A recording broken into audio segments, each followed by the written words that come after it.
안녕하세요. 오유엔 초대석 함께하는 미래 진행의 오승연입니다. 21세기를 가리켜서 국제화 시대, 또 세계화 시대, 그리고 무한경쟁 시대라는 말을 많이 하곤 합니다.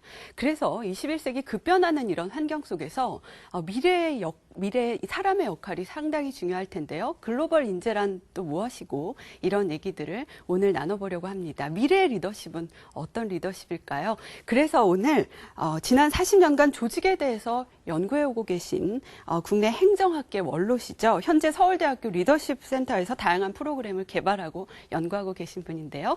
김광훈 교수님 모셨습니다. 큰 박수로 맞이해 주십시오. 교수님 안녕하세요. 네. 오늘 이렇게 시간 내주셔서 감사합니다. 네, 오늘 그 미래의 리더십이라는 게 어떤 거고 또 어떤 강연을 준비하고 계신지 궁금하네요. 그럼 미리 다 얘기해요 지금? 간단하게만. 네, 아주 간단하게만. 미래 리더십이 뭐 크게 달라진다거나 그런 건 아닐 테지만 네.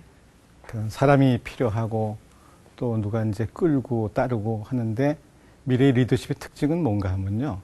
리더가 없어도 되는 그런 사회를 한번 이렇게 상정을 해보는 겁니다. 네. 근데 미래 리더십이라는 게 없어도 되느냐 하면 그렇지는 않은데 지금과 같은 생각으로의 리더나 추종자의 관계는 아니다라는 게 우선 이제 특징으로 꼽을 수가 있습니다. 네, 그렇군요. 오늘 이 시간 우리 글로벌 사회에서 필요한 리더란 어떤 리더인지 좀 알아가는 시간 가졌으면 좋겠습니다. 자, 김광훈 교수님께서 전하실 미래의 리더십에 대한 강연 시작하도록 하겠습니다.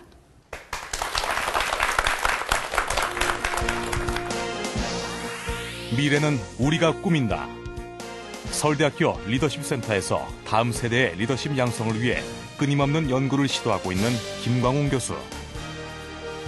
1940년 서울에서 출생하여 서울대학교 법과대학과 동행정대학원 그리고 미국 하와이 대학교 대학원에서 공부한 그는 바람직한 정부, 비교 행정론, 국가의 미래 등의 저서와 언론 기고를 통해 주로 한국의 관료제와 민주정치에 관한 평론을 다수 발표했다. 지난 2007년 서울대 행정대학원 교수를 퇴임하면서 평생을 가르쳤으니 이제 다시 처음 시작했던 학생으로 돌아간다는 퇴임사를 남겼을 만큼 학문의 뜻이 깊었던 그는 현재 학문의 미래와 리더십 교육에 집중적인 관심을 갖고 연구하고 있다. 서울대학교 리더십 센터를 통해 권력은 봉사라는 대전제하에 다양한 프로그램을 개발하고 차세대 리더들을 양육하는 데 주력하고 있는 김광훈 교수. 그는 진정한 리더는 과학기술의 변화, 세상의 변화, 패러다임의 변화를 반드시 알아야 한다고 지적하며 이분법이나 19세기 과학주의, 도구적 합리주의에 머물고 있는 지도자라면 이제 벗어나야 한다고 강하게 말하고 있다. 김광훈 교수와 함께 우리 앞에 펼쳐질 미래 세상. 그 밑그림을 그려보고 그에 맞는 리더와 리더십의 방향을 지금부터 함께 모색해보자.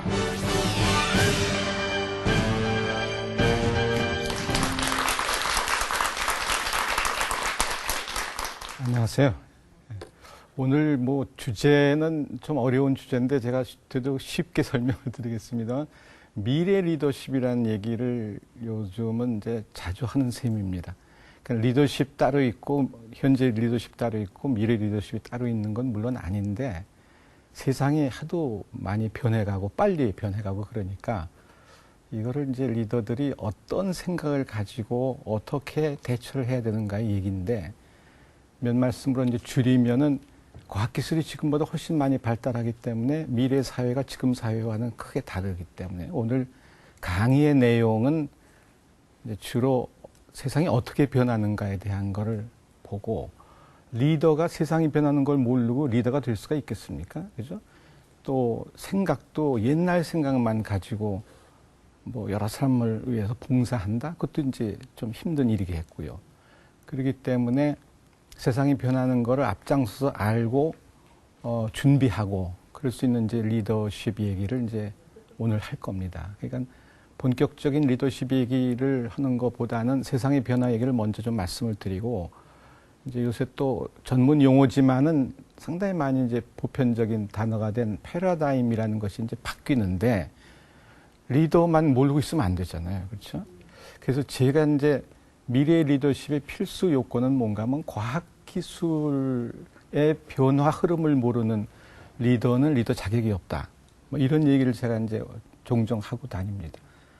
그러니까 꼭 과학기술도여서만이 아니고 저도 뭐 과학기술 공부한 사람은 아니거든요.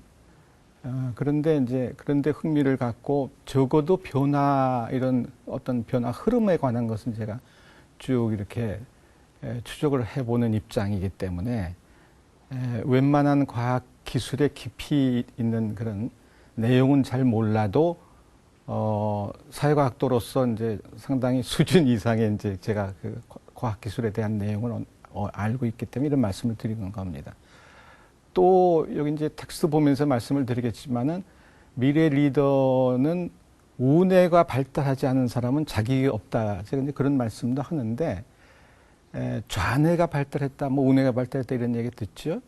그런데 좌뇌는 뭐 이렇게 가리고 분석하는, 그리고 이제 언어 이런 것을 다스리는 게 이제 좌뇌라면은 우뇌는 이제 지혜, 감정, 하나하나가 아니라 전체를 보는 그런 그 역할을 우뇌가 한다 그럽니다. 그래서 또 한편으로 조상의 지혜를 물려받았다. 그 조상의 지혜가 우뇌에 축적되어 있다. 막 이렇게 표현을 하는데요.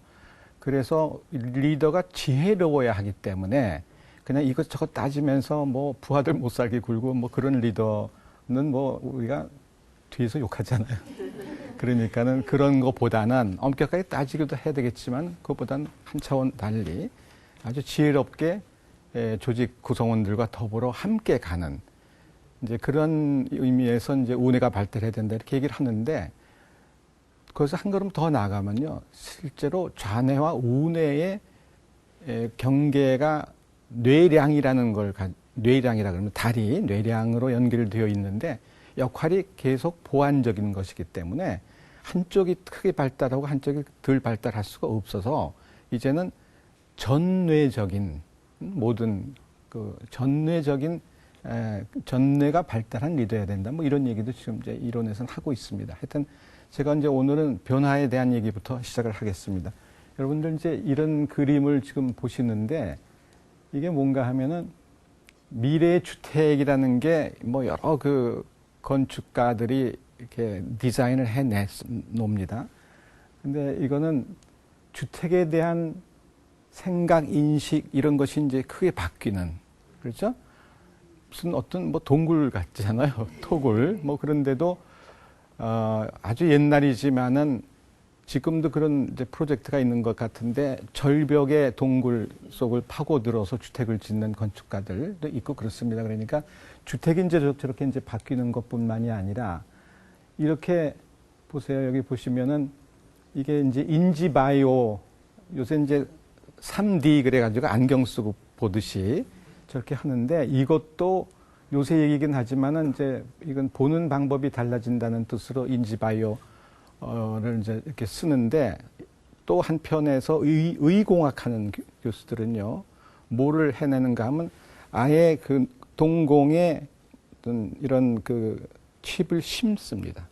아예 심어서 그것이 3D가 되고 4D가 되고, 여러분들 4D가 뭔지 아세요? 4D? 4차원? 3차원만 얘기하지만 원래는 인간은 4차원의 세계에 산다 그럽니다. 뭔가 하면은 앞뒤, 그죠? 전후, 좌우, 아래 위, 상하, 그리고 과거와 미래. 그러니까 시간하고 앞의 세계는 공간이고 마지막 과거와 미래는 시간. 그래서 시공의 4차원에서 우리가 산다 그러는데 그 얘기는 또 이따가 하겠습니다. 이런 변화라든가 이제 우주로 갈 수밖에 없는 세상이 됐는데, 여러분들 뒤에도 또 대양 그림이 나오지만은 요새 생명공학이 발달하고 있고 더불어 많이 발달하고 있는 것이 우주공학이라고 그럽니다. 땅덩어리, 지구란 땅덩어리에서 이게 참 살기 힘드니까는 이제 우주로 갈 수밖에 없는데, 우주는 이제 무한대거든요. 그래서 우주라는 걸 영어로 유니버스라고 얘기를 하지만 스티븐 호킹 같은 학자는 유니버스가 아니고 멀티버스다 이렇게 얘기를 합니다. 그러니까 우주가 뭐 수없이 많은 거예요. 태양계는 우리만 이렇게 알고 있지 태양 외계가 한없이 무한대로 큰 우주를 이제 개척해 가는 겁니다. 그래서 이제 어떤 프로젝트가 있는가 하면 일본하고 미국에서 이제 같이 하는 것 중에 하나가 38,000km 상공에, 상당히 높죠? 38,000km 상공에 나노 튜브로 만든 엘리베이터, 나노 튜브를 쏩니다. 그러니까 엘리베이터를 쏴서 38,000km를 올라가서 우주 도시를 건설하는 프로젝트를 지금 하고 있고, 우주 도시 건설이라는 것이 아시듯이 지구 위에서 실험을 하면 정확치가 않습니다. 무슨 진동도 있고 소음도 있고 빛을 완전히 차단할 수도 없는 거고, 근데 이제 우주에 올라가면 그 이제 모든 게 통제가 된다고 해서 그런 이제 일들을 하는데, 이것이 바로 이제 우주가 개척이 된다라는 이제 그림의 하나입니다. 이게 조금 전에 말씀드린 바다인데, 바다도 개척되지 않은 게 너무나 많고, 그러니까 땅이 부족하니까는 바다로 나가고 바다에 배 띄워놓고, 그러고는 이제 이 아파트를 지면 뭐 그것도 가능한 건데, 수면만이 아니라 이 물 속으로도 들어가서 이미 호텔도 있고 그렇습니다. 그러니까는 이렇게 바다 속에 이제 전개되는 얘기들을 이제 아실 필요가 있고, 제가 이제 아침마다 자전거를 타는데, 이거 보세요. 이게 자전거보다도 훨씬 더 자동차에 근사한, 그러니까는 오토바이 같은 거겠죠. 이런 거를 아주 가볍게 만들어서 메고 다니다가 필요한 때 타고, 뭐 이런 것이 이제 이건 자동차입니다. 미래 자동차 같은 건데, 과학이 아무리 발달해도 그것이 과연 지금 준비해서 극복할 수 있는지에 대한 보장은 하나도 없습니다. 실제로. 최근에 이제 일본이 곤혹을 많이 치르고 있는데, 일본이 지난 30년 동안 지진을 연구하기 위해서 들인 돈이 우리 돈으로 환산해 보니까 2조 2천억이에요. 30년 동안 그렇게 연구를 열심히 하고 뭐 예상을 하고 또 많은 걸 하는데, 뭐 구도 지진이 나니까 뭐 어떡합니까?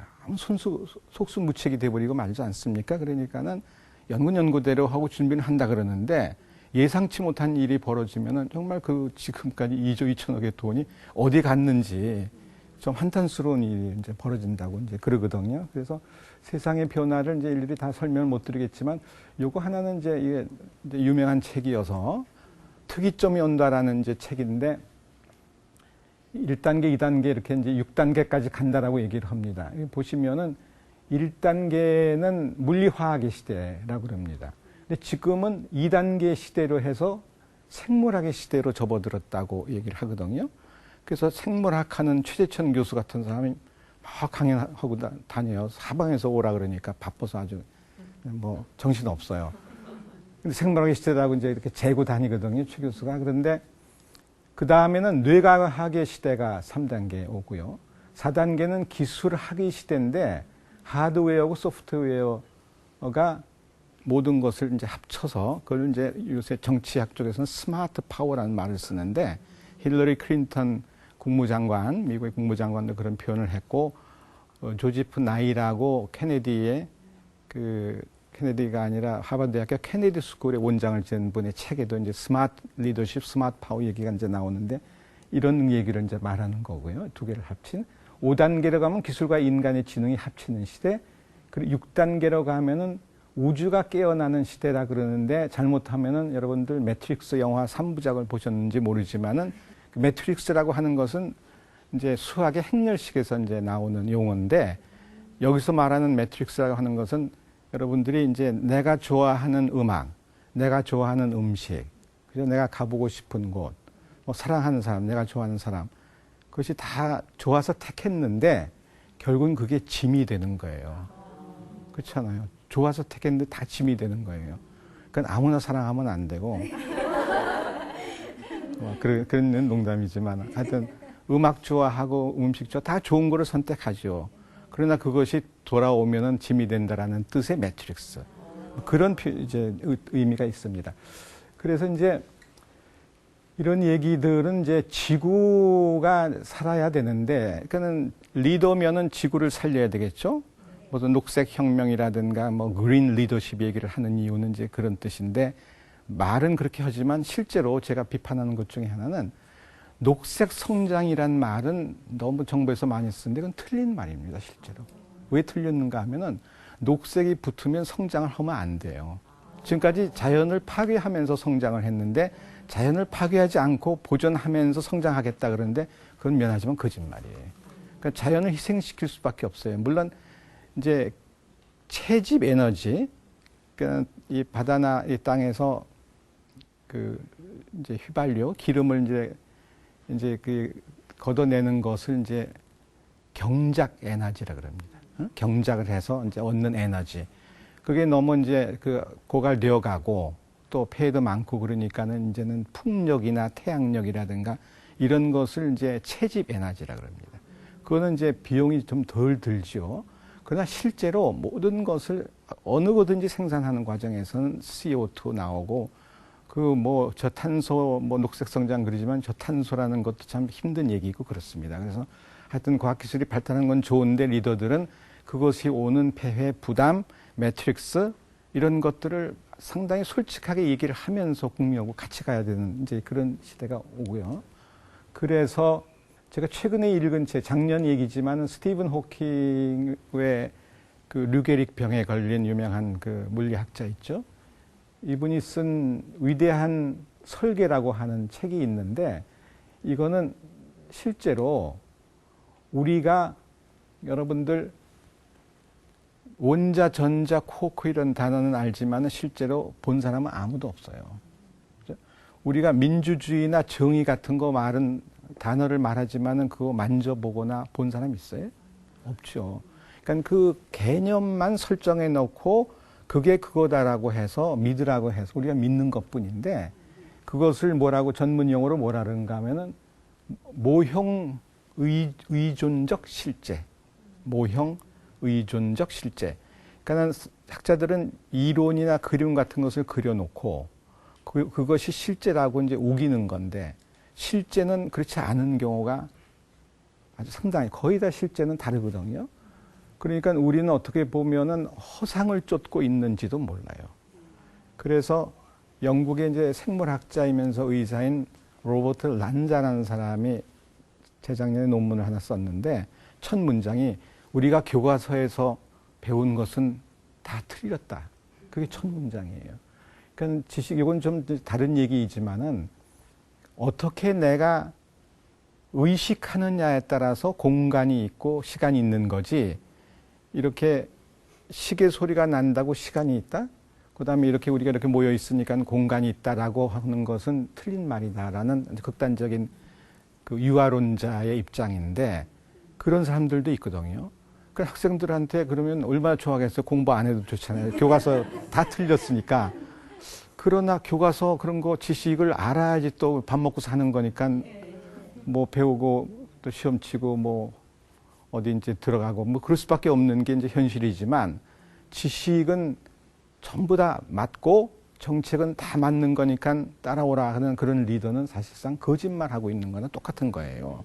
그래서 이제 제가 주장하는 거는 대학도 솔직하게 과학 뭐 가르치고 어려운 뭐 이론 가르치지만 이게 틀릴 수 있다는 것도 얘기해야지 되고 나라도 정부도 정책이 틀릴 수가 있으니까 거기에 대한 부담은 이 다음에 우리가 같이 지자.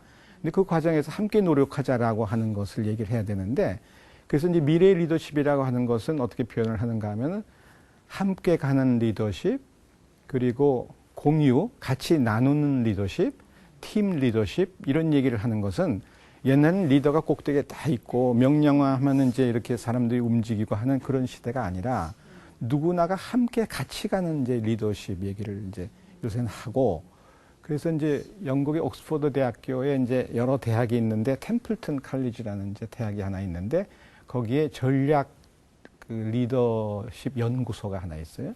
거기에 붙은 표가 뭔가 하면은 우리는 불완전한 개인이 만나서 완벽한 팀을 이룬다. 이렇게 얘기를 합니다. 이해하시겠죠? 나만 잘나면 안 되고 사람이 다 부족하니까 그 팀은 서로 부족한 것을 메워줘서 완벽한 팀을 이루게 하는 것이 함께 가는 리더십이 제일 좋은 거다. 이렇게 얘기를 합니다. 그래서 저는 이제 옛날에 대선 토론 뭐 97년이니까는 한참 전이죠.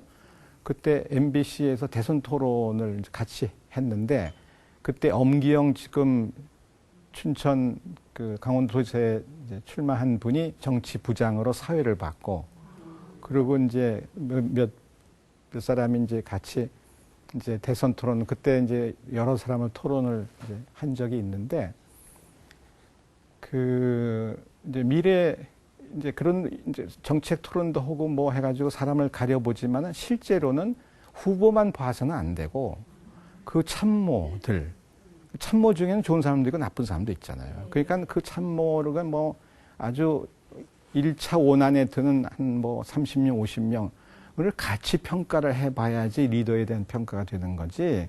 옛날처럼 한 사람만 놓고 후보 토론해가지고 뭐 가부 투표 이런 걸 결정하는 것은 이제 틀린 거다라는 주장을 제가 하는 이유가 바로 이제 함께 가는 팀 리더십이기 때문에 그런 얘기를 제가 합니다. 그래서 실제 얘기를 하다가 이제 딴 말씀을 드렸고요. 그 다음에는 이거 한번 참 재밌는 얘기니까 한번 보세요. 연도는 나오지 않았는데 이태리의 도시 이름이 몬차라는 도시가 있답니다. 가보지는 않았는데요. 그 시의회에서 무슨 결의를 하는가 하면은 이게 금붕어죠. 어항 속에 금붕어가 있는데 이 전시를 하지 말자는 결의를 합니다. 그 이쁘잖아요, 그죠? 참 좋고 근사한데 이 이유는 뭔가 하면은 어항 속의 물고기가 불쌍하다 이거예요. 왜 불쌍한가 하면 갇혀 있어서가 아니라 이게 공면이죠, 그죠? 이게 굽었으니까 공면인데 그 안에서 바깥을 보면은 왜곡될 거 아니에요. 그렇죠? 왜곡되니까는 금붕어 속에 어항 속에 있는 금붕어는 불쌍하다. 그래서 결의를 이제 전시를 더 이상 못하게 결의를 하는데 이게 무슨 뜻인가 하면은 아까 제가 4차원 말씀드렸죠? 전후, 좌우, 상하, 그 다음에 과거, 미래, 5차원이 있어요. 5차원. 5차원이 있는데 인간은 세상은 4차원이지만 5차원의 또 다른 세계가 우리를 보면은 우리는 렌즈, 어항 같은 렌즈에 막혀 있는 사람일 수도 있다라는 얘기예요. 그러니까 우리 인간이 지구에 있는 사람이 불쌍하다는 얘기예요. 그러니까 이것도 실제하고는 거리가 먼 것들을 우리가 지구에서 하고 있다는 뜻도 되는 거거든요. 상당히 의미심장한 이런 그 얘기입니다, 이게. 그래서 리더들이 계속 리더십에서는 이제 여러 가지 주문을 하지만은 리더의 기본 요소가 필요한 게 많은데 그 중에서 특히 학구적인 삶을 살아라 이렇게 얘기를 합니다. 그러니까 영어로는 아카데믹 라이프를 살아야 된다라고 그러는데 그럼 학구적인 삶이라는 건 교수, 학자들이나 그렇게 사는 거라고 생각하시죠? 절대로 그렇지 않고 리더일수록 막 뭐 행사장에 가서 무슨 테이프 끊고 연설하고 뭐 왔다 갔다 바삐 그러지 말고 되도록이면은 앉아서 책 보고 말하는 것보단 들어야 되고 하는 학구적인 삶을 살 수 있어야지 리더의 자격이 있다라는 얘기를 하거든요. 그런데 리더 되면은 그때부터 공부 안 해요. 그죠? 미안하지만 무식한 리더들 참 많거든요. 왜냐하면 책을 안 보니까. 그리고는 아주 단견만 생기는 거예요. 요만큼 경험하고 이게 세상에 다인 줄로 하고 이제 이걸 우기면 요만한 걸 가지고 우기면 다른 사람도 어떻게 됩니까? 그죠? 안 되죠. 그래서 이제 그런 공부하는 이제 삶을 살아야 된다는 얘기를 합니다. 그런데 이것도 참 기가 막힌 얘기인데요. 이분 저자는 지금 이제 소리가 좀 크게 나는 카이스트의 전임 총장이었어요. 이분 지금 이제 서남표 총장 말고 전임 총장인데 노벨상을 탄 분입니다. 이분이 와서 임기를 못 채우고 그냥 가요. 근데 여러분들 이제 조금 전에 말씀드린 대로 무슨 학구적이고 지식이 많으면 리더? 그건 아니에요. 그런 사람일수록 독선이 심하고 편견이 심해서 리더십이 제대로 발휘 안 돼요. 왜냐하면 모든 걸 나 중심으로만 생각을 하고 내가 옳은 거라고만 착각을 하는데 그러니까는 그거를 이제 우겨대면은 다른 사람들은 참 힘들고 고생스럽고 불행해지는 거잖아요. 그래서 전문가가 리더가 될 가능성은 높지가 않습니다, 실제로. 근데 거꾸로 리더인 사람이 학구적인 삶을 살아서 많은 것을 알고 그 지식의 유용성을 가릴 줄 알아야 되는 거지. 그죠? 이제 그래서 이제 이분도 뭐 실패해서 갔다라는 얘기도 합니다만은 이제 노벨상을 탄 훌륭한 분인데 무슨 얘기를 이분이 이제 이 논문에서는 지구에 그동안에 내린 비의 양을 전부 계산을 합니다. 그 계산이 가능. 물리학을 한 분이어서. 근데 바닷속에 바위가 품고 있는 물은 계산을 못했어요. 그런데 이 지금까지 오랜 세월 동안 지구에 내린 물을 다 이제 이렇게 계산을 했는데 이를테면은 600만 년 전에는 지중해에 물이 하나도 없어요. 1억 6천만 년 전에 미국의 중부에는 뭐 홍수가 나서 그냥 거의 잠기다시피 하는 그런 것들을 전부 이제 계산을 해냅니다. 근데 결론이 재밌어요. 뭔가 하면 여러분들 하이브리드 카 알죠, 그죠? 뭐 연료 절약하고 뭐 하면서 이제 뭐 가볍고 그렇게 싸진 않아요. 그런데 연료 소모량이 이제 적고 그러니까 이제 많이들 그걸로 이제 바꾸고 그러지 않습니까? 하이브리드 카 같은 것을 아무리 만들어내도 저탄소 녹색 성장에 도움이 되느냐? 그거 도움이 안 된다는 얘기예요. 그런 거 만들어내서 무슨 지구의 녹색 그거를 보호할 만한 그런 것이 절대로 될 수가 없다라는 게 이제 이분의 결론 중에 하나인데, 그러니까는 의미가 뭐냐 그러면은 지구는 우리가 어떻게 할 수가 없다는 겁니다. 지구라는 거를 우리가 무슨 정책을 쓰고 뭐를 바꾸고 아무리 노력을 해도 지구는 돌아가게 돼 있는데, 그래서 이분도 그렇지만 아까 제가 인용한 스티븐 호킹의 말에 따르면은 오로지 맞는 것은 자연 법칙밖에 없다. 오로지 자연 법칙만이 지구를 뭐 이렇게 먹여 살리고, 근데 지구는 요만합니다, 사실은. 그래서 칼 세이건이라는 사람이 천문학자인데 지구는 하나의 파리한 파란 점에 불과하다. 우주에서 보면 정말 파리한 파란 점에 불과하다는 표현을 쓰는 것이, 우리는 한 65억 뭐 이렇게 사니까는 또 많은 거 생산해내고 대단한 거지만은 전체 우주에서 보면은 파리한 점 하나예요. 이 속에서 아웅다웅하고 이제 뭐 그렇지 않습니까?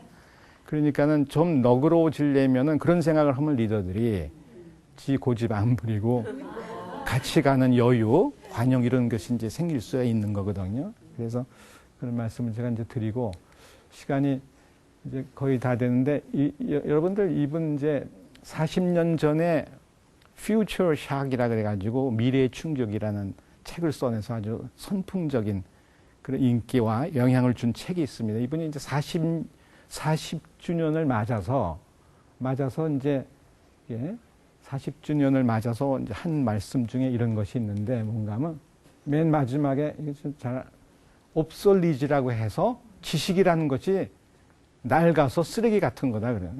지식이라는 것이 계속 변하거든요. 그러니까 공부를 하지 않을 수밖에 없는 게, 지식은 변하고 어제 알았던 아주 훌륭한 이론이 쓰레기가 되고 그럴 수가 있기 때문에 그런 이제 합성어로 쓰레기 같은 지식들 다 버려야 될 거 아닙니까? 근데 세상은 인터넷 속에 정말 필요 없는 지식과 정보가 너무 넘쳐나고 있는데 그거 가릴 수 있어야 되지 않겠습니까? 그리고 여성 시대가 온다고 그럽니다. 이렇게 그린 거는 제가 물론 그린 건 아니죠. 여성이 이제 하이힐 놓고 지구 위에 놨습니다. 여성 시대가 분명히 오고, 옛날에 모계 사회로 돌아간다는 얘기들 많이 하니까 여기 계신 여성분들 책임이 크죠. 그죠? 정말 책임이 큽니다. 여성이 이제 같이 가야죠. 근데 한 가지 이반 일리치라고 하는 사람이 비판하는 것 중에 하나는, 이건 좀 기억을 하셔야 되겠습니다. 뭔가 하면 여건이 신장되어 왔는데 상당히 달라졌죠. 그런데 이게 그렇게 해서 좋은 것만이 아닌 게, 많이 좋아지는 것만큼 나빠지는 격차 같은 게 있어요. 그렇죠? 여건이 신장되고 뭐 전문직에 진출하고 많이들 하지만은 상대적으로 박탈된 사람들이 아직 남아있는 문제를 해결하지 못하고 있습니다. 그래서 이제 마지막으로 이제 학교가 좀 엉터리가 많거든요. 그러니까 집에서 공부하는 것들이 많이 많아지고 이렇게 됩니다. 그래서 이제 원리의 변화 같은 것도 이제 또 기회가 닿으면 말씀을 이제 드리겠지만은, 이 패러다임이 아까 바뀐다는 말씀 마지막으로 드리면은, 지금까지는 에너지와 물질 이런 것을 생산하면은 최고였어요. 근데 그것만 하니까는 뭐 자연이 파괴되고 인성 파괴되고 참 힘들어지지 않습니까? 그래서 경쟁만이 능사가 아니고 함께 가자. 상대를 배려하고 인정하고 존중하면서 공감하는 시대로 간다라는 얘기를 제가 이제 이렇게 그려놨는데 이건 제가 특허를 가지고 있는 그림입니다. 그러니까 오늘 방송하면 다 보실 텐데 돈 내고 보셔야 되거든요. 그러니까 오늘은 이제 이 정도로 말씀을 드리고 다음 또 기회가 되면은 리더십 얘기를 본격적으로 하겠습니다. 여러분들 반갑습니다.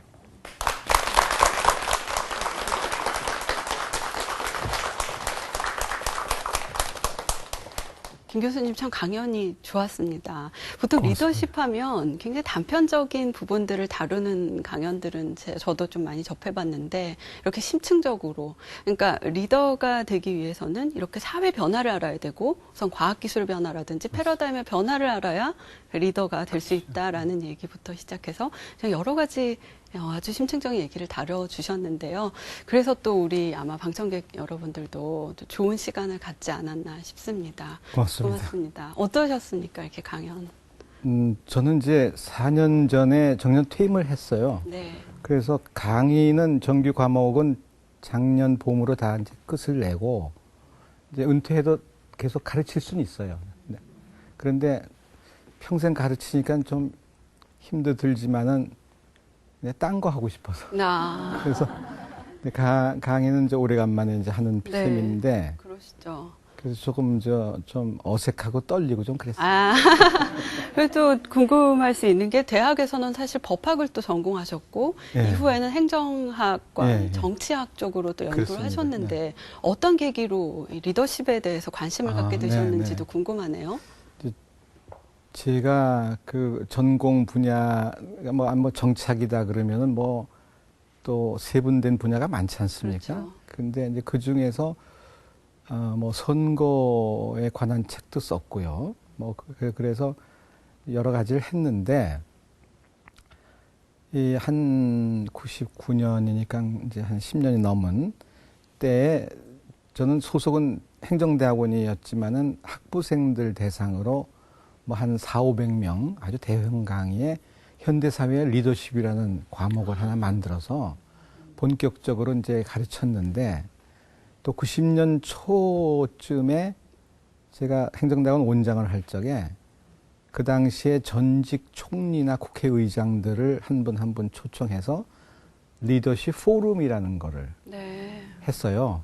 그것도 그때는 참 드문 일이었거든요. 리더십 포럼. 그랬을 것 같네요. 그래서 강영훈 총리도 오셨고 신현학 총리도 오셨고 황인성 총리 이런 분들 오셨고 국회 이만섭 의장 이런 분들이 오셔서 이제 한 시간 말씀하고 저하고 대담 형식으로 학생들 앞에서 저는 좀 질문은 좀 예리하게 잘해요. 제가. 네.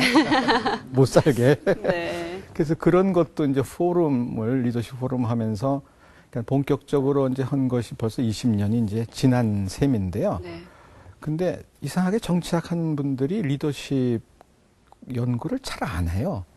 근데 왜 이유를 저도 정치학한 편이긴 하지만은 그래서 제가 서울대학교에 2008년에 리더십 센터라는 거를 당시 이장모 총장께서 만드셨어요. 그래서 지금은 이제 제가 책임자는 아니지만은 상임 고문으로 나가서 이제 연구도 하고 또 부분적으로 뭐 강의도 한 게 있긴 있습니다. 네. 정규 과목은 아니지만은 그래서 이제 그런 걸 하면서 중요한 게 리더고 아까 말씀드린 대로 리더가 없는 게 좋을 수도 있는 건데 하여튼 중요하니까 이게 우리가 외면할 수 없는 게 리더지 않습니까? 그러니까 리더면은 기왕이면 잘해라. 그래야지 너도 살고 우리도 산다. 네. 그런 거지 않습니까? 네. 그러니까 리더한테는 우리가 주문할 권한이 있는 거예요. 그죠? 네. 그냥 우리가 뽑아줬는데 또는 임명이 됐는데 네. 잘못하면은 자기만 나쁜 사람이 우리까지 다 피해를 입으니까 리더는 참 열심히 잘해야 된다라는 이제 그런 뜻으로 연구하고 뭐 그래요. 네, 됐습니다. 그렇군요. 리더에 대해서 이야기하실 때 아카데믹 라이프, 그러니까 학구적인 삶을 살아야 된다, 이런 네. 말씀 해주셨는데 아마도 김 교수님께서도 그런 아카데믹 라이프를 계속 살아오시지 않았나 이런 생각도 들었어요. 뭐 리더십 포럼도 하셨고 그렇습니다. 또 언론 기고를 통해서 뭐 행정이나 정치에 대한 이런 여러 가지 평론을 또 이렇게 발표하신 걸로 네. 알고 있습니다. 근데 한 가지만 네. 자랑은 아닌데 네.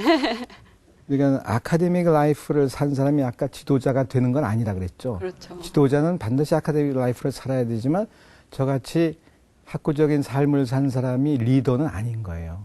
저는 누가 저한테 질문하대요. 국회 방송할 적에 리더냐 그래서 저는 리더는 아니다. 그런데 정부에서도 뭐 중요한 일도 맡았고 뭐 학교에서도 맡고 그러니까 그때는 리더의 역할은 합니다. 네. 그렇죠? 그러나 이제 정치를 평생 하는 분들, 정부에서 이제 고위직에서 오랜 생활을 한 분들은 이제 리더인 것은 분명하죠. 저처럼 한때 가서 일하는 건 잠깐 리더를 했지만, 그런데 이제 제가 창조 리더십이라는 책을 하나 썼고요. 그리고 이제 지금 거의 완성돼 가는 거에 가제가 누굴 뽑을까, 부제가 아름다운 리더 찾기예요. 네. 이제 리더라는 거 여러분들 권력이라는 게 권력 휘두르면 안 되는 거 아시죠? 근데 저는 리더십 센터의 모토가 뭔가 하면 권력은 봉사입니다. 권력은 봉사하라고 준 거지 권력은 봉사입니다. 권력은 아름답습니다. 이게 저희 모토입니다. 권력을 나쁘게 쓰니까 취해지는 거지 권력을 잘 쓰면 얼마든지 아름다워질 수 있거든요. 그래서 이제 그런 데 대한 책을 좀 쓰고 있습니다만 하여튼 아카데믹 라이프를 사는 건 분명하죠. 네, 그러시죠. 지금 언급해 주신 그 리더십 센터라는 곳에서는 정확히 어떤 일을 하고 계신가요? 예, 이제 3년째가 되는데 지금까지 주로 한 것이 뭔가 하면은 한국 공공 리더십 지수라는 걸 개발을 했어요. 그게 뭔가 하면은 리더들이 갖춰야 할 덕목이 상당히 많죠. 제가 강의에서 인용한 템플턴의 전략 리더십 연구소에는 한 20가지 정도의 덕목을 따집니다. 말 잘해야 되고 무슨 소통 뭐 해야 되고 뭐 이런 쭉 이제 했는데 제가 리더십 책 이론 뭐들 전부 거의 다 섭렵을 하고 약 40개 정도의 요소를 이렇게 뽑았어요. 근데 그걸 크게 나누면은 이제 나무로 쳐서 뿌리 부분이 있고 줄기 부분이 있고 이제 가지 부분이 있는 거예요. 40개를 분류를 해보면 네. 그래서 이제 나무 그림도 이제 저기 파일에 있을지 모르겠는데 그래서 그거를 이제 개발하는데 지표를 개발하고 지수를 개발하는 순서로 그래서 지표는 40개고 지수는 한 100여 개의 질문이 있습니다. 네. 그거를 이제 리더들한테 이제 갖다 주고 쓰게 합니다. 한 뭐 20분도 안 걸려. 단문으로 쭉 묻는데 그 지수를 개발해서 공식에 집어넣으면은 그 사람의 리더십 얼굴이 나옵니다. 그거를 자화상이라고 이름을 붙였거든요. 네. 우리가 이제 그걸 주로 개발을 이제 지금까지 했어요. 네. 그래서 기회 있을 때마다 이제 다니면서 강연하고 그거 테스트하고 누구에게나 열려 있는 거. 열려 있는 거죠. 근데 해보면 재밌겠네요. 이게 돈이 좀 들어요. 그래서 거저는 해줄 수가 없어요. 그러시겠죠. 개발하는데 이렇게 공을 들으셨는데. 그리고 한 가지 또 광고를 하자면은 네. 3주년 기념으로 10월 6, 7, 8 서울대학교 중강당에서 무료예요. 무료하고 오세요. 뮤지컬을 지금 만들고 있어요. 어떤 뮤지컬? 뮤지컬. 그러니까 주제는 권력은 아름답다. 권력은 봉사하는 주제인데 제목은 대통령이 사라졌다예요. 네. 대통령이 취임식에서 사라졌어요. 큰일 났죠. 첫 장면이 뭐 경호원들이 난리 피는 이제 장면이 시작이 됐는데 시놉시스는 제가 썼고 그리고 이제 대본은 또 전문 작가가 썼고 지금 이제 서울대학교 음악대학의 최우정 교수가 이제 곡을 붙이고 있어요. 그 6월에 오디션하고 이제 10월에 올리고 뭐 장소 예약이며 뭐든 스타프는 전부 다 이제 갖춰져 있는데 네. 그걸 이제 만드는 이유가 뭔가 하면은 학생들한테 리더십 강의를 하면은 강의만 해도 되지 않잖아요. 이제 실제로 이제 훈련 연습을 해야 되는데 그거보다는 강연보다는 이제 영화, 필름 같은 게 있으면 좋잖아요. 그럼 대개 미국 대통령 영화, 웨스트 윙 드라마라든가 D-13 그런 이제 쿠바의 미사일 사태 때 그런 영화 그걸 보여주면서 이제 학생들한테 이제 이거 이런데 한번 토론해봐라 뭐 이런 강의를 제 해왔는데 우리나라 거는 보니까 효자동 이발사라든가 무슨 뭐 최근에 이제 드라마로 나온 굿모닝 프레지던트 뭐 이런 것들이 좀 있는데 너무 희화돼 있어요. 실제보다는. 그래서 이걸 만든 이유가 교육용으로 만드는 거면 실제로 뮤지컬을 만들어서 부분 보여주고 학생들한테 토론시키고. 네. 그래서 이건 제 얘기가 아니라 연극하는 김소희 선생 얘기인데 리더는 배우라 그럽니다. 배우. 여러분들 배우라는 배자가요 한자로 쓸 적에 사람 일자에 아닐 삐자거든요. 배가. 그러니까 배우는 사람이 아니고 역할만 하는 겁니다. 역할만. 그러니까 리더도 그 역할만 하는 거지. 대통령은 대통령, 국회의원 국회의원, 장관 역할만 하는 거지. 자연인이 무슨 물론 잘나서 장관 되는 사람도 있지만은 못 났는데 장관 되는 사람도 많거든요. 미안하지만. 그런데 그 역할을 잘 수행하고 그 다음에는 그 자리에서 물러나면은 그런 사람으로 돌아오는 건데 그때는 역할 직책이 더 중요한 거거든요. 그죠? 대통령보다 대통령직이 중요한 거예요. 저는 이런 말까지 합니다. 뭔가 하면 나라의 주인이 누구예요? 국민이라고 그러잖아요. 네. 주권 재민 그러니까 그게 맞는 것 같죠. 교과서에서 배운 건 다 틀렸다고 제가 말씀드렸죠. 나라의 주인은 법이에요. 왜 법이라고 그런가 하면은 지금 이제 오 교수하고 저하고 이제 공전을 하는데 이해가 갈릴 때가 있을 거 아니에요. 그죠? 서로 존중하지만은 이해가 갈리면은 갈등이 생기고 다툼이 있고 그렇죠? 그거를 뭐 하지 못하게 하고 해결해 주는 거가 뭐예요? 법이잖아요. 그러니까 법을 우리가 인정을 하는 겁니다. 그렇죠? 그래서 헌법이 생기고 그다음에 민법, 뭐 상법 이런 게 생기는 이유가 우리가 그걸 인정하고 문제를 해결해 주는 거기 때문에 주인은 물론 사람같이 보이지만은 많은 것을 해결하는 것은 법이기 때문에 실제로 여기 말 안 들으면 안 되거든요. 법을 존중하고 따를 수밖에 없는 거고 주인 행사는 실제로 법이 한다. 제가 이제 법을 공부했는데 법학을 공부한 사람 중에 아무도 이런 말 한 사람이 없어요, 지금까지. 근데 저는 이렇게 정치학 리더십 공부하면서 주권 중요하고 개인의 권리 중요한데 집단에서는 개인 권리가 보호되지 않잖아요. 그죠? 많은 경우에 결국은 법이 지배를 하는 거고 그래서 이제 법도 아름다워야 된다는 그런 취지를 제가 얘기를 합니다. 네. 맞는 얘기 같죠? 네. 귀에 솔솔 들어오는데. 고맙습니다. 네. 한국 공공 리더십 지수도 개발을 하시고 네. 또 사실 지금까지 보지 못했던 그런 리더십에 관한 뮤지컬까지 네, 이렇게 사실 리더십에 대한 어떤 새로운 장을 열고 계신다고 해도 과언이 아닌 것 같은데요. 김 교수님께서 생각하시는 그 리더의 요건, 가장 중요한 덕목이라고나 할까요? 어떤 게 있을까요? 마이클 샌델하고 책 많이 팔린, 네. 100만 부 팔린 정의론. 제가 이제 지난 7월에 서평을 2군데나 썼으니까 제가 제일 먼저 읽은 사람 중에 하나예요. 거기에 이제 이런 스토리가 나옵니다. 뭔가 하면은, 주지사도 지냈고 대학 총장을 지낸 사람인데 동생이 마피아예요. 그런데 경찰에서 이제 FBI겠죠?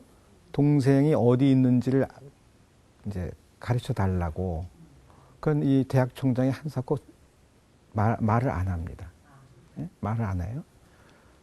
그 다음에 마이클 샌델 강의를 이제 이렇게 TV에서 하고 그렇습니다.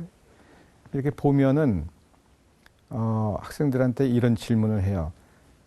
같은 기숙사의 룸메이트가 시험 때 부정행위를 했는데, 그걸 잃을 거냐 말 거냐.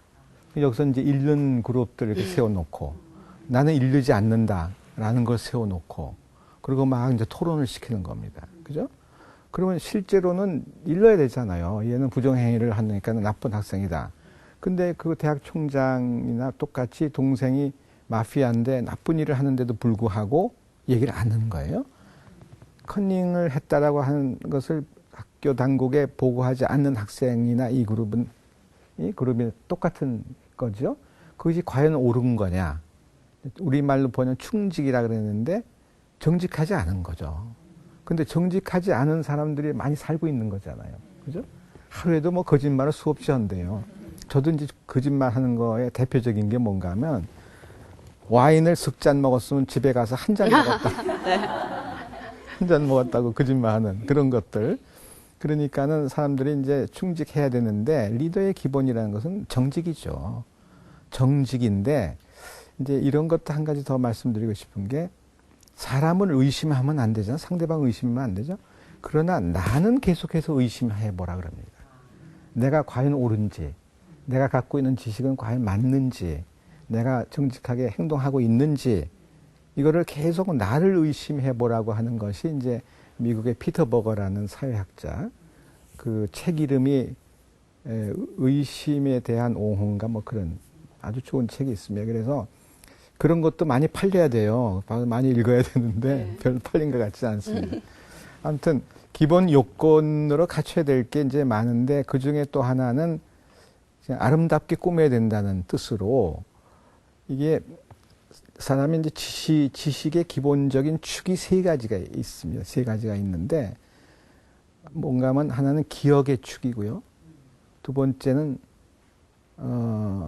이성의 축이고 세 번째를 상상의 축이라고 그럽니다. 그러니까는 기억, 이성, 상상의 세 축이 있습니다. 기억의 축의 대표적인 학문이 역사고요. 이성의 축의 대표적인 학문이 철학이고 그 상상의 축의 대표적인 게 뭔가 하면 시학입니다. 시 쓰는 거예요. 네. 시학. 그리고 디자인하는 사람들, 그죠? 소설 쓰고 시 쓰고 디자인하는 사람들의 상상력이 대단한 거죠. 그죠? 건축학도 마찬가지고. 그 방송은 뭐 상상 뭐 많이 하나요? 그래서 이게 그동안은 상상의 축을 뭐 그냥 이렇게 소설 쓰고 뭐 디자인하는 것을 그냥 치부해버린 경우가 많은데 그게 아니라 기억이나 이성의 축만큼 중요한 게 상상의 축이니까 그것을 잘 꾸민다는 뜻이죠. 디자인한다는 게. 네. 시는 상상력 없이 시 못 쓰잖아요. 그죠? 그리고 학문의 원래 시작은 히랍 시대 때 시 짓기 기술이라는 게 학문의 원조예요. 거기에 모든 것이 다 융합이 됐었습니다. 그래서 말씀은 뭔가 하면은 리더가 세상을 아름답게 꾸밀 수 있어야 되니까 상상력, 창조력이 풍부하지만 안 된다는 것이 이제 제 주장인데 제가 틀릴 수도 있죠. 네. 그러니까 뭐 상대방은 의심하지 말고 이게 본인 자신은 계속 의심을 하라. 이 얘기는 계속 의심하면서 자신을 돌아보면서 좀 더 맞습니다. 발전하는 기회를 맞습니다. 삼으라는 네. 그런 얘기군요. 그 자성한다는 영어로는 self reflection이라고 하는 네. 게 나를 계속 돌아보고 들여다보고 뭐가 틀렸는지 그런 거. 네. 그리고 이제 퇴계가 거기 서원에 가면은 도산 서원에 가면 글씨가 있는데 신독이라고 한자로 쓴데 신독이라는 뜻은 뭔가 하면 혼자 있어도 부끄럽지 말아야 되거든요. 네. 혼자 있어도. 근데 리더들이 거짓말하는 게 너무 많은 거예요. 속이고 예산 막 쓰고 네. 나쁜 사람이죠. 근데 네. 혼자 있어도 부끄러움이 없다라는 것은 옛날부터 우리 이제 성현들이 계속 강조한 것들이에요. 그러니까는 리더십 얘기 더 해요?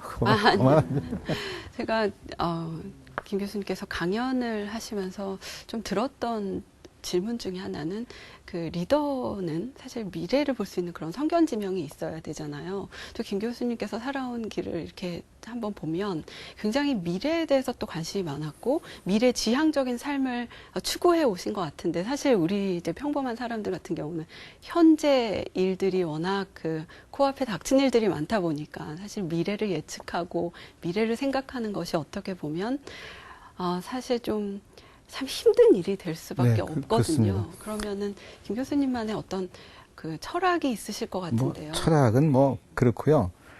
중요한 건 현재고 순간이라 그럽니다. 사실은. 미래는 좀 허구일 수 있으니까. 그런데 이제 제가 미래에 관심을 가진 거는 1968년에 제 은사이신 이제 작고한 이한빈 선생님이 서울대학교 행정대학원 원장으로 오셨어요. 66년에. 68년에 한국미래학회를 만들었습니다. 그리고 제 방이 그 간사, 그 사무실이에요. 사무국, 제 연구실이.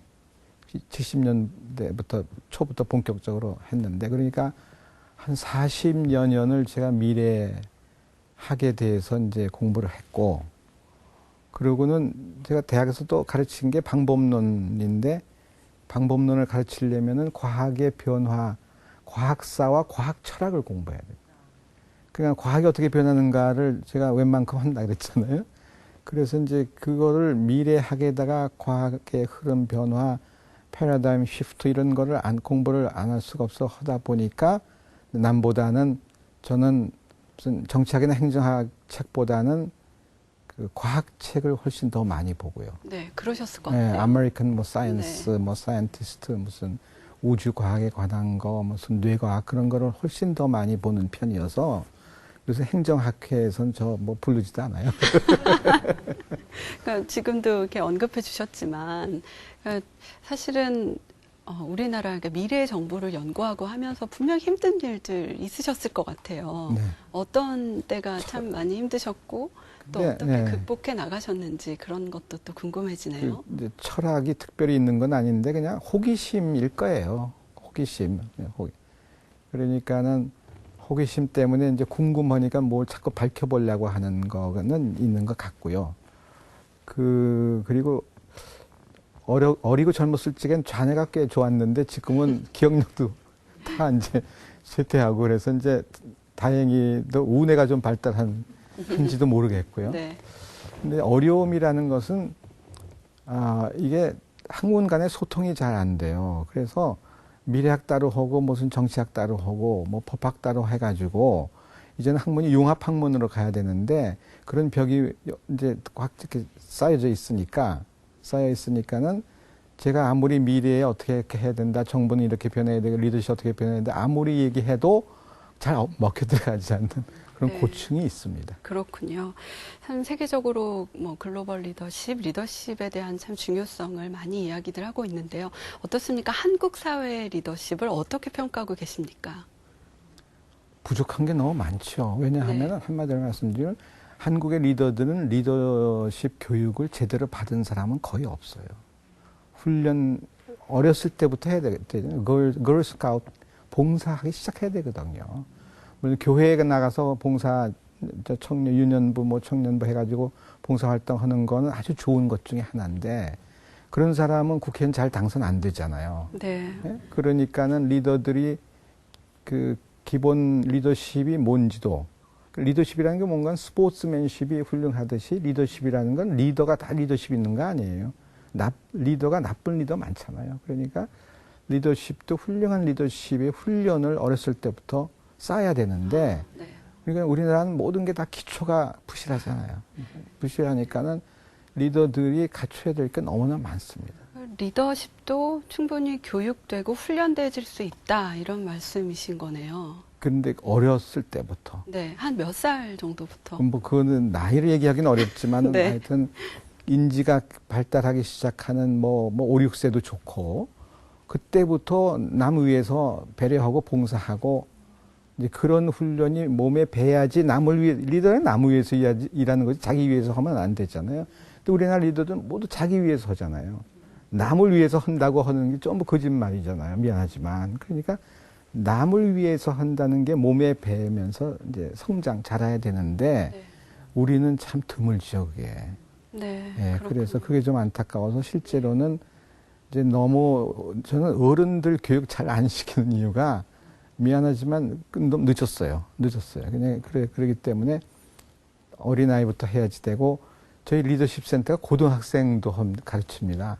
고등학생 아주 선방학년 학교하고 현대고등학교하고 한가람고등학교 이렇게 이제 봄 가을 네. 해가지고 한 40명 정도. 근데 고등학생이 대학생보다 희망이 있는 거죠. 네, 그렇죠. 네. 그러니까 이제 고등학교 학생들을 위한 리더십에 대해서도 또 교육을 하고 계시고 네. 그렇기 때문에 아마 우리 학부모 입장에서는 어떻게 아이들을 리더십 있게 키워야 되는지를 사실 굉장히 고민이 많은 분들이 많거든요. 2부에 좀 그런 좀 구체적인 방법들 또 어려운데 설파해 주시면 감사드리겠습니다. 오늘 이렇게 잘해 주셔서 고맙습니다. 고맙습니다. 네, 오늘 인터뷰를 하면서 또 이렇게 강연을 또 들으면서 우리 사회가 빠르게 변화하는 만큼 리더십도 이렇게 변화하고 있다라는 생각이 들었습니다. 함께 가는 리더십, 함께 나누는 리더십이 필요하고 또 불완전한 개인이 모여서 완벽한 팀을 이룬다라는 아주 의미심장한 이야기도 해주셨는데요. 경쟁만이 능사가 아니고 서로 이해하고 존중하는 그런 사회가 됐으면 좋겠습니다. 네, 다음 시간도 기대해 주십시오. 시청해 주신 여러분 고맙습니다. 안녕히 계십시오.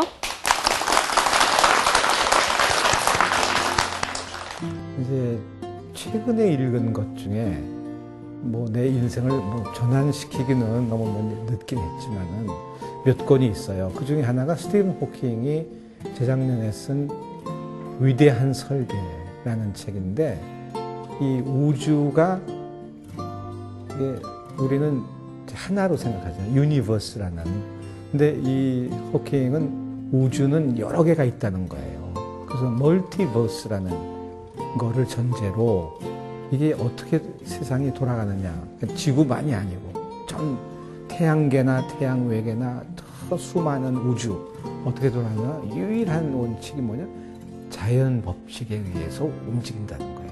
그래서 그 내용을 뭐 일일이 다 설명할 수는 없지만은 우리가 알고 있는 지식이 허상이 너무나 많다는 것을 세상 깨달아서 나만이 아니라 또는 뭐 이런 과학도 만이 아니라 인문사회학 하는 모든 사람들이 반드시 읽었으면 하는 책으로 이제 위대한 설계라는 것을 제가 소개를 하고 싶고, 하나만 더 말씀을 드린다면은 이반 일리치라는 이제 신부였는데 하도 반골이어서 파문당한 신부가 한 분 계신데, 이분은 제도에 대해서 의문을 제기하는 거예요. 학교, 병원, 참 이게 우리는 당연히 학교가 있어야 되고 병원이 있어야 되는데 전부 거꾸로 생각하고 그걸 뒷받침하는 이론도 옳지 않다라는 주장을 하고, 결국은 뭔가 하면 책에서 많은 것을 얻을 수가 있는 건 분명한데 주장이 얼만큼 어디까지 옳은가를 이제 독자, 공부한 사람들이 이제 가려낼 수 있어야 되고, 그것은 시대 상황에 따라서 진리가 바뀌는 거니까 그 시대엔 뭐가 옳은가를 결국은 뭐 사람한테 강연을 듣거나 그 오랫동안 탐구해서 쓴 책에 의존하거나 하면서 공부해야 된다는 얘기죠.